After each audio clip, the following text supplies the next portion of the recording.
Hello friends, how are you today? Wow, we are here to talk about this amazing energy that appeared in the charts. The energy has been amazing, but first, I just wanted to mention if you could like the video and subscribe to the channel. And the other thing is that the likes really help me with the algorithms, so I really appreciate it. Also, if you could share the video, that really helps me, and I really thank you guys for doing that. Thank you. I have a newsletter coming out. I think I'm going to put it out on Monday. It's pretty much done. But I thought that if anyone wants to receive the newsletter and you sign up this weekend, then you'll definitely be in the group that gets the newsletter. So I wanted to mention that. If for some reason you signed up and haven't gotten a newsletter, then you could email me at my blog. There's a contact page. And, just let me know and we'll look into it. The other thing is that I added a page on my blog, which I'll link the link below. The page is called Sessions with Susan, and I do sessions. I have done sessions with a number of you, and I really thank you for reaching out, those who have.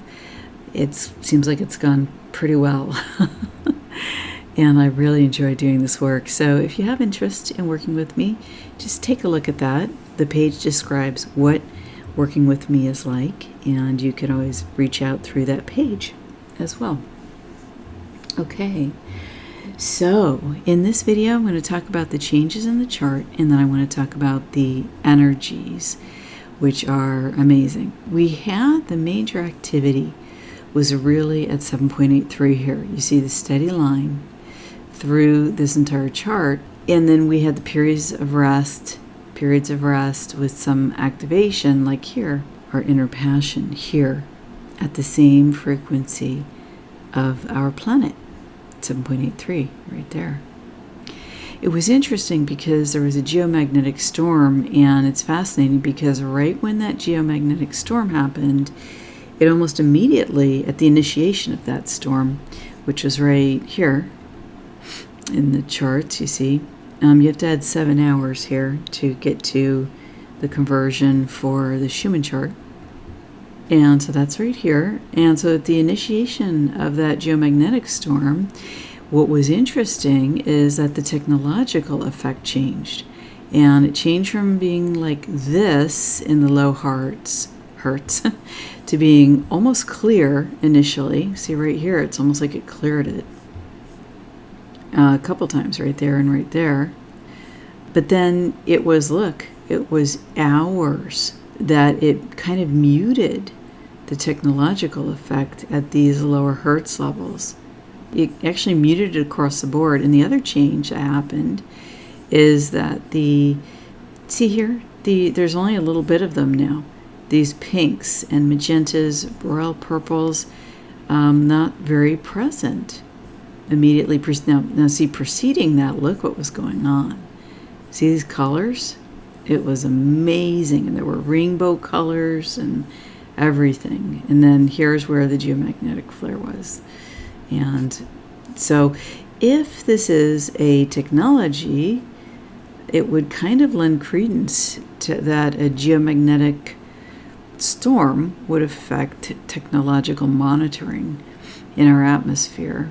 So that would make sense. That to me is another sort of proof point that this truly may be a technology that we're looking at here that's showing up on the Schumann, and has been so for weeks. Okay, now then we had this big activation of light energy here, and then there are these two lines. Okay, we've been having these bars, these long bars of light, and here they are again, but this time they reach all the way to 40 plus hertz here, and even this image here.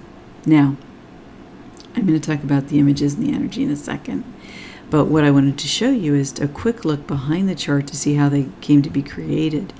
And one of the most interesting things here is how a wave of energy like this in the chart can tend to bring together the frequency movements. And it's really interesting because I had actually noted on the previous day's chart that there were specific times where the frequency lines were really moving apart from each other here, okay?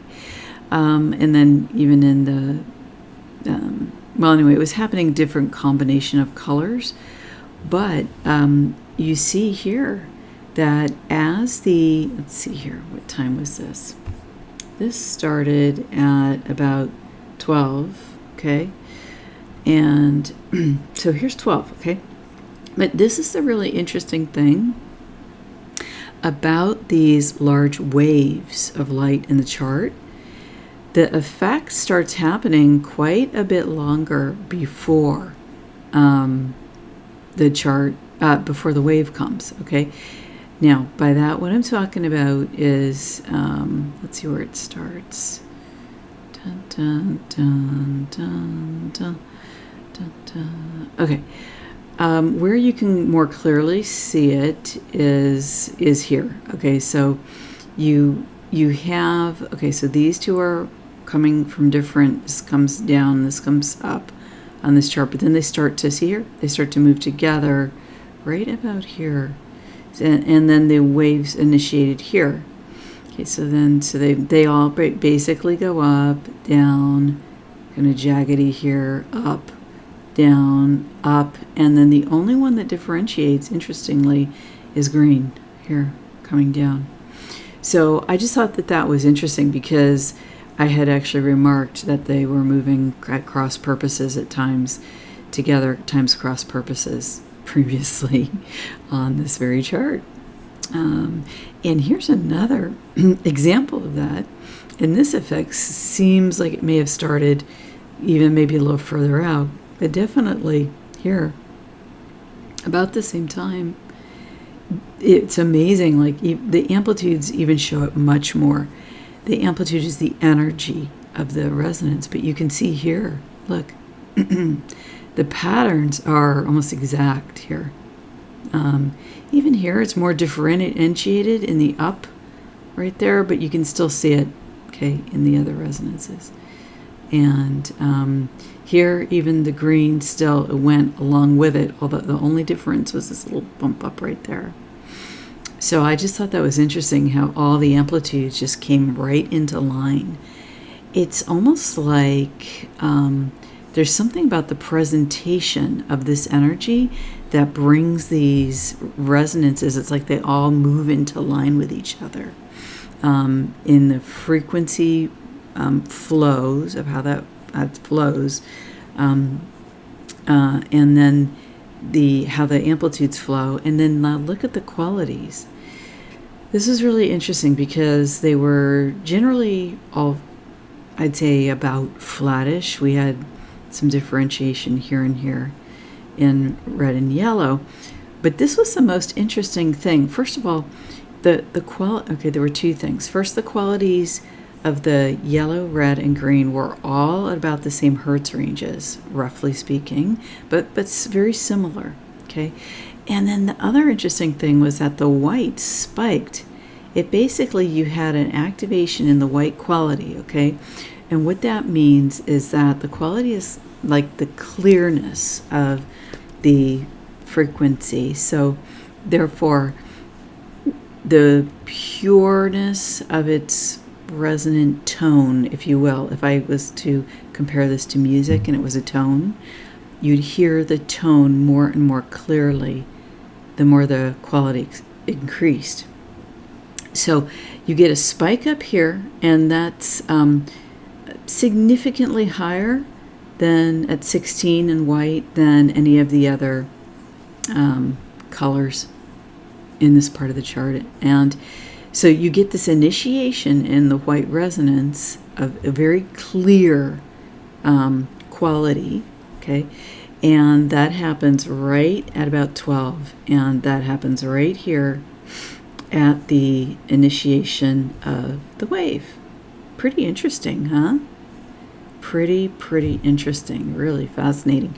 So to me, that shows you here where the action is coming from. It's coming from the expanded frequencies, higher consciousness of humanity, divine support, celestial support for us now, let's talk about the energy. Yeah. Now, sometimes I see things in the chart and I think, how am I going to talk about this?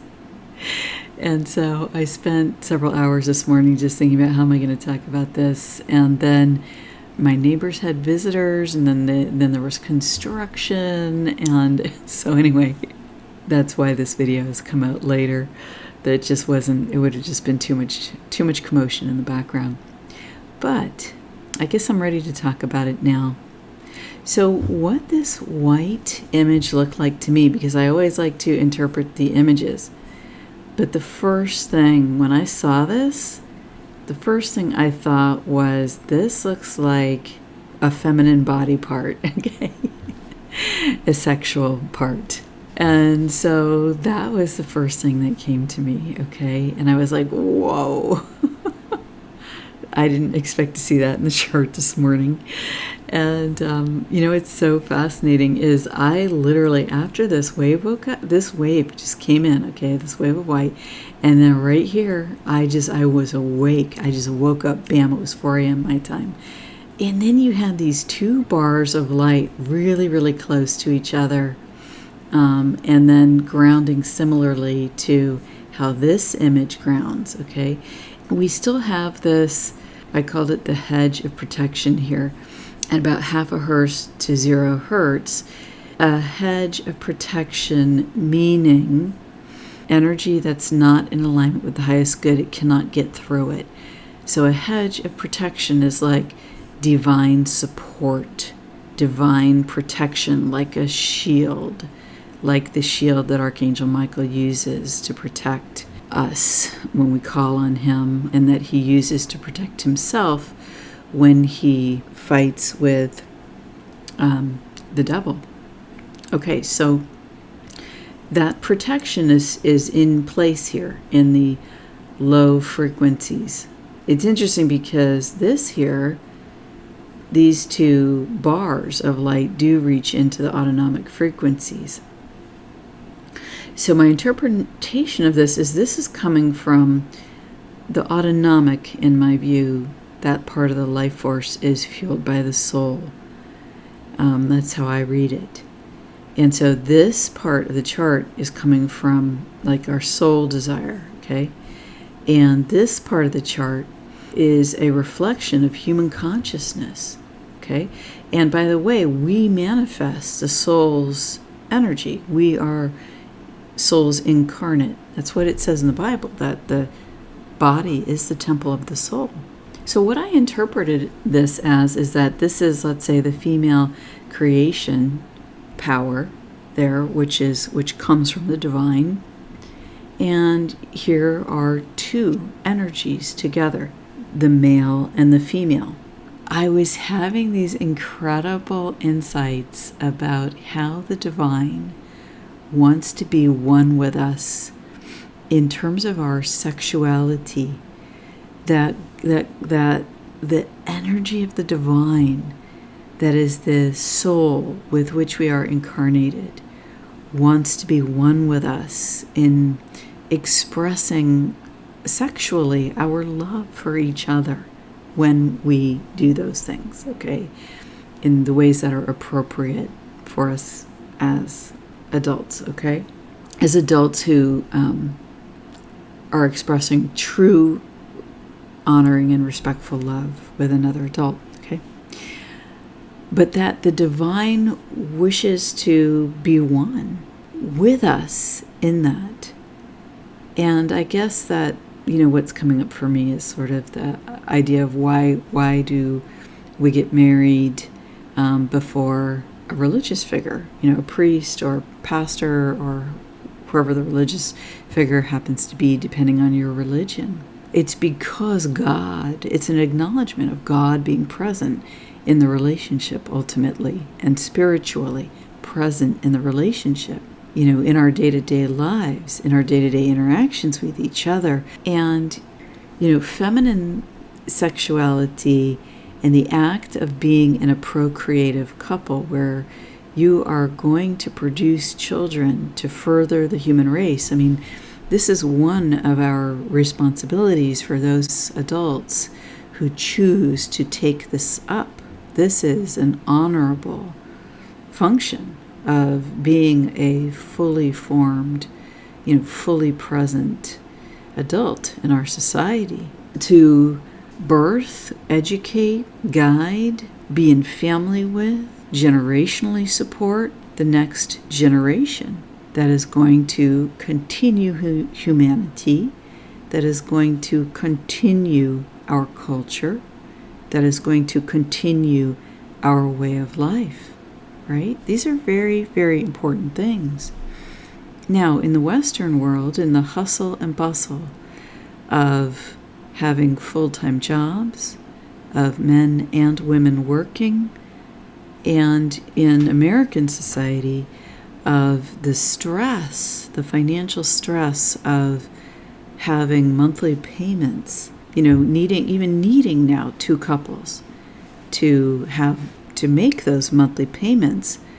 A huge issue is that raising our families has gone a bit by the wayside. Spending time with each other as married couples, and then spending time with each other as parents and children, grandparents and parents and children and grandchildren, as family units. These are incredibly important things, and I think that one thing that the lockdowns have done is brought to the forefront these relationships again, and how important they are. I think that it's helped renew these relationships in many, many ways, and that this is a very, very unexpected side effect of something that has been very dramatic. But the Creator turns all darkness to light, and I believe that the appreciation of life, of family, of personal relationships, of spending time with each other, all of these things have shown how important they are. You have to really think about who you want to spend time with and what you want to spend your time doing and where's the value. And I think that this has been a blessing. We have had to think through these things, and this is one of the benefits, I believe, that will come out with a greater understanding of the relationships that are important to us. But it's time for us to go back to remembering what being a woman is all about, what being a man is all about, what having a family is all about, what having children is all about, what that means. I remember observing a conversation between two people some years ago, and one of them was a man who had a very negative view on the world, and he had a teenage son. This man, I think about 5 months later, died from lung cancer. But his point of view was he was so down on the world, and he was just talking about how, why would anyone have children and all this, and yet he had a teenage boy, with the world the way it is. And the other person looked at him and said, well, that it was their responsibility to have a child because they knew that they could do a good job raising that child, and that child could be a leader in the world, a leader for others and for themselves, a person of good character, a person who would, live life in alignment with divine will, whatever that is for them. And that's how they spoke about the kinds of children they thought they could raise. And I just thought that was very admirable. I really took that to heart and listened to that conversation. It was very meaningful because, the value of our society is so important. And women, and men together create life, right? But it's the divine that creates the life through us. It's the divine that creates that child. It's the soul that chooses to incarnate. And the two come together as one for a moment. And through a divine experience, life is created.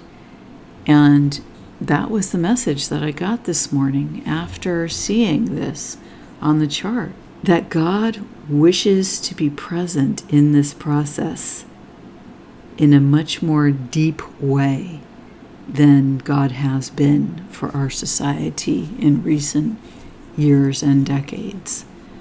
That the creator of all things, wishes to be one with us in an acknowledged way, up at the front, at the very front of the line, between us, between us in the creation of the child. The acknowledgement that the divine is present and that this is a sacred act is the message that I'm perceiving here.